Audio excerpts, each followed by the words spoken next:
الحمدللہ والصلاۃ والسلام علی رسول اللہ۔ الموانع الطبعیہ او المجازیہ، یہ وہ موانع ہیں جو تابع ہیں، اصل میں تو یہ معنی نہیں ہیں، لیکن موانع اس کو شمار کر لیا گیا ہے کہ اس میں جو ہے وہ میراث لینے کی جو ہے وہ شرط مفقود ہوتی ہے، کیونکہ میراث لینے کی شرط یہ ہے کہ آپ جو ہے وہ مورث کے بعد آپ زندہ ہوں، یعنی جو فوت ہوا ہے اس کے بعد آپ زندہ ہوں۔ اب اگر آپ اس سے پہلے فوت ہو گئے ہیں، والد سے پہلے بیٹا فوت ہو گیا، تو بیٹے کو تھوڑی میراث ملے گی۔ الموانع الطبعی المجازی، او اس کو مجازی بھی کہتے ہیں۔ مجاز وہ جو حقیقتاً میں تو نہیں ہے، لیکن کیا ہے، اس کو ایک شمار کر لیا گیا ہے۔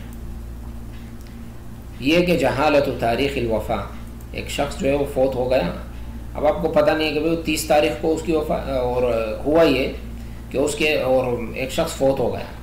اور پھر کیا ہوا، اس کے بعد اس کا بیٹا بھی فوت ہو گیا۔ اب آپ کو نہیں پتہ کہ پہلے والد فوت ہوا ہے یا بیٹا فوت ہوا ہے۔ بیٹا جو ہے وہ ایک دن بعد فوت ہوا ہے، لیکن پتہ نہیں، لوگ بھول گئے۔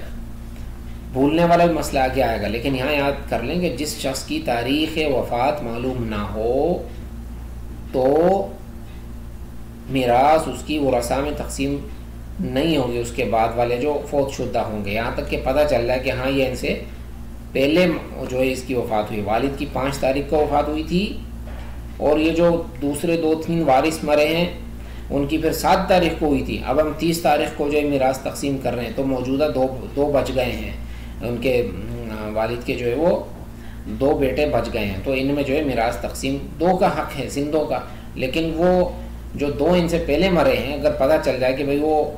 والد کے بعد مرے ہیں 7 تاریخ کو، تب تو ان کو میراث ملے گی۔ لیکن اگر پتہ چلے کہ نہیں، والد کی وفات 5 تاریخ کو 12 بجے 5 تاریخ کو ہوئی تھی، اور ان 2 کی جو ہے وفات 4 کو ہوئی تھی، پہلے مر گئے تھے، تو نہیں ملے گی۔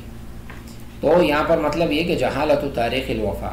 اگر وفات کی تاریخ کا علم نہیں ہے تو میراث نہیں ملے گی۔ یہ شک وقت پہ نہیں دینی چاہیے، ابے بھائی دے دو، اس کی اولادی تو ہے، نہیں، ایسے نہیں ہوگا۔ وفات کی تاریخ کا آپ نے 100% کنفرم کرنا ہے۔ جہالت التوارث، اور اسی طرح کہ آپ کو پتہ نہ ہو کہ بھئی یہ اس کا وارث ہے کہ نہیں ہے، ایسا نہیں ہوگا بھئی یہ تو ملتے جلتا ہے، اس کے ساتھ دے دو، اس کی کو میراث دے دو، یہی ہوگا، اس کا بیٹا وغیرہ ہوگا، نہیں، ایسا نہیں ہے۔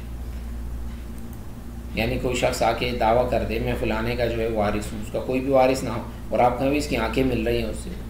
ہاں، ایسے نہیں ہوگا۔ یہاں تک کہ آپ کو یقین ہو جائے کہ ہاں یہ فلانے کا جو ہے وہ وارث ہے، تو اس کو میراث ملے گی۔ اسی طرح لعان ہو گیا ہے۔ لعان، کسی شخص نے اپنی بیگم کے پیٹ میں جو بچہ تھا اس کی نفی کر دی اپنے آپ سے قاضی کے ہاں، کہ بھائی یہ جو اس کے پیٹ میں بچہ ہے یہ میرا نہیں ہے، اشہد باللہ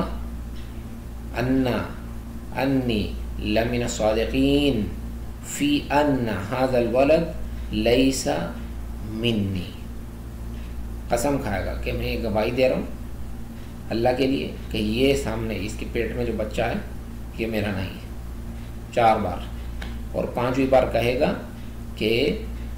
علیہ لعنت اللہ، مجھ پر اللہ کی لعنت ہو، ان کنت من الکاذبین فیما نفیت ھذا الولد عنی، کہ اگر میں اس مسئلے میں جھوٹا ہوں تو مجھ پر اللہ کی لعنت، تو یہ نفی کرے گا۔ نفی ہو گئی تو اب کیا ہوگا، یہ بچہ جو ہے یہ اپنی ماں سے میراث لے کر جائے گا، والد سے نہیں لے کے جائے گا۔ ولد زنا یرث من امہ، تنبیہ اذا وجد احد الموانع فی احد الورثہ سمی محروما کابن کافر۔ یہ جو موانع جو اوپر بیان کیے، رق و قتل و اختلاف داری، غلام ہو، قاتل ہو، دوسرے واختلاف دینی، کافر ہو، تو اس وجہ سے اگر اس کو میراث نہیں ملے گی تو اس کو کہا جاتا ہے محروم عن المیراث، یہ محروم ہے۔ قاتل جو ہے محروم ہے، کافر جو ہے مسلمان کی میراث سے محروم ہے، غلام جو ہے وہ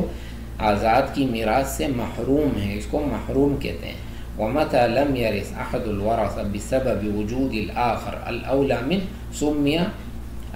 محروما كابن ابن مع وجود الابن فإنه لا يرث معه۔ اس کو یہاں پر یہ محجوب ہے، محجوباً، یہاں محروم نہیں ہے، یہ غلطی ہو گئی ہے۔ اس کو ہم محجوب کر دیتے ہیں، محجوباً، سمی محجوباً، حجب آ گیا ہے، یعنی میں ہوں اور میرے والد زندہ ہیں، تو جو دادا کی میراث جو ہے وہ میرے والد کو ملے گی، مجھے نہیں ملے گی۔ جب ابن ہے تو ابن الابن کو نہیں ملے گی، میرا بیٹا ہے تو وہ لے کے جائے گا، بیٹے کے بیٹے کو تھوڑی ملے گی میراث۔ ہاں، کبن ابن مع وجود ابن فإنه لا يرث معه، یعنی زید کی وفات ہوئی، زید ایک بیٹا چھوڑ گیا، ایک جو ہے وہ بیٹے کا بیٹا ہے، تو زید کا جو بیٹا ہے وہ میراث لے کے جائے گا، بیٹے کے بیٹے کو نہیں ملے گی، تو اس کو جو ہے بیٹے کا بیٹا محجوب ہوگا بیٹے کے ذریعے، اس کو محجوب کہتے ہیں۔ پہلے والے کو جس میں کوئی موانع ہو، موانع الارث میں سے، تو اس کو محروم کہتے ہیں، اور موانع تو نہیں ہے لیکن کیا ہے، دوسرا وارث ہے جو اس سے اولا ہے، تو اس کو محجوب کہتے ہیں۔ یہاں پر آپ نے یہ تعریفات ذکر کرنی ہے، موانع الارث جو متفق علیہ ہیں وہ ذکر کر دو 3، قتل جو ہے وہ مانع ہے کہ نہیں ہے میراث میں سے، اس میں آپ نے اقوال ذکر کرنے ہیں، قتل بحق اس کی مثال کیا ہے اور اس کا حکم کیا ہے، اختلاف الدار میں کیا اختلاف ہے، موانع مجازیہ وہ ذکر کرو، تبعیہ، الاقوال فی اختلاف الدار یہ آپ نے ذکر کرنے۔ اگلے درس میں انشاءاللہ اقسام مال المیت والحقوق الاربعہ، یہ انشاءاللہ اس کا ذکر ہوگا، واللہ اعلم، صلی اللہ علی نبینا وسلم۔